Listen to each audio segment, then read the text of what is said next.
Ну, у нас есть сериал, который продолжается уже который год, называется «Переписывание истории». Вот он сейчас, опять же, выходит новый сезон. И учебники от Мединского появились, и сегодня Ира рассказывала об пособиях для студентов, где тоже рассказывается об СВО. Насколько это вообще серьезная угроза для российского общества, для молодых умов? Это плохо. Тут ничего оптимистичного я вам не скажу. Я бы не поддерживала эти разговоры о том, что типа никто не читает эти учебники, ничего в головах не остается, советские учебники ни на что не повлияли. Повлияли.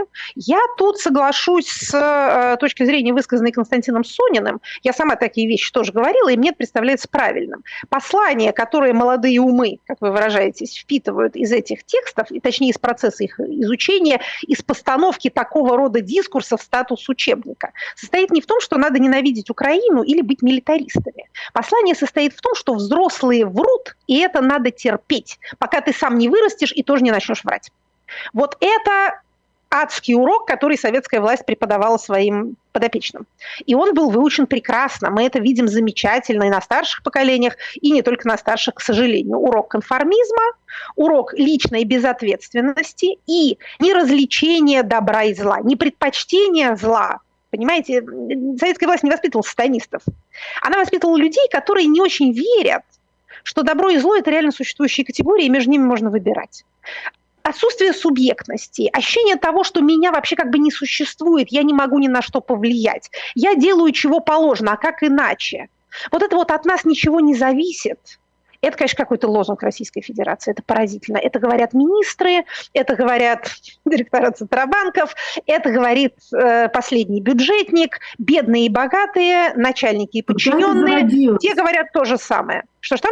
Когда это зародилось, Екатерина Михайловна? Ой, слушайте, не, вот это не ко мне. Давайте сейчас начнем с крепостного права, земщины, опричнины, вот это все. Но это лишение воли просто человека, его лишают воли. Это лишение субъектности, да, это лишение субъектности. Мы тебе будем говорить заведомый бред, ты будешь слушать, не возражать и повторять то же самое, если ты хочешь аттестат получить, а ты хочешь получить аттестат. И твои родители тебе скажут: давай, деточка, вот что они от тебя хотят, то ты им и скажешь, иначе ты не поступишь в вуз. И деточка будет это делать. И вот это и есть урок. Понимаете, что там написано, это не важно. Там написано тыгыдым, тыгыдым, тыгыдым, как в известном анекдоте. Приблизительно то же самое. Я читала несколько обзоров от профессиональных историков, которых возмущает тоже прежде всего не антизападный тренд, не там отказ в реальном существовании всяким не русским нациям, а именно ужасное качество этого текста. Он бездоказателен, он бессвязен даже внутри себя. Ну, то есть упоминаются люди, не говорится, кто это такие. Упоминаются какие-то события, за этим ничего не следует. Нет никакого нарратива.